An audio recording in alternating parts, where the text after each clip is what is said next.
Breakfast comes served with news of another bombing. If you missed it in the Times or the Standard, you can always watch it in living color on the 19-inch set perched atop the empty pastry case at the end of the buffet service at the New Orchid Inn. It's normally reserved for basketball games and Armed Forces Network news. As a courtesy to the last platoon of World War II vets ensconced in top-floor suites at the Tropicana Hotel. But since the bombings picked up 2 weeks ago, they've been playing a lot of local news. Stormy this evening. The wind tugs at the double doors and changes its mind. Full Amerasian combo, 2 eggs over easy, garlic fried rice, bacon and chorizo, 3 slices of toasted white bread with Dole pineapple butter, and a single serving, assorted jellies, 1 cup of instant coffee, 1 cup hot raw cacao, a glass of orange juice, and a midnight bombing at McDonald's in Makati. It's number 7 or 8 this week. You're losing track. Yesterday it was 3 a.m. at the Highlight Courts. Notice anything weird about these bombings? You wonder out loud into your tablia. They're all in the middle of the night, says Bob, and all sort of Western targets. Meaning? Bob slurps his coffee. Nobody's been hurt. It's like they're selecting really high-profile targets, but going out of their way not to hurt anybody.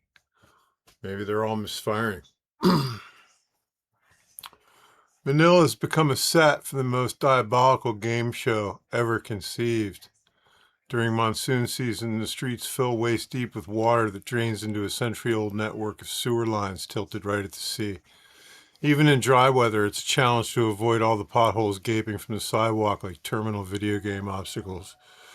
After the rains, you have to watch carefully for the downspouts. Missing one can result in a fast Augustus Gloop-style descent into the Unterwelt.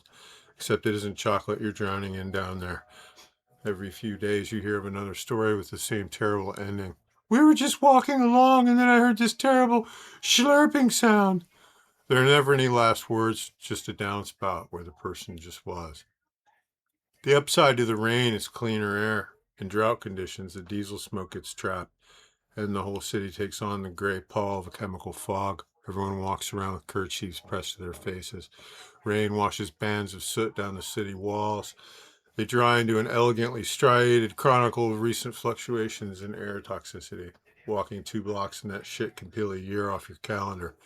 One morning, in recent memory, you sneezed for almost an hour, blowing all the soot out of your nasal cavity, all the while singing, chim chimney, chim chimney, chim chim chiree. Maybe they're all misfiring. It's not so much a misstatement as a symptom of a specific flavor of denial, the differentiating mark of the long-term expat here in the PI. Past a certain point, you can't afford to get any more on you than you're already wearing, so you don't wander any closer to the guesstimated blast radius.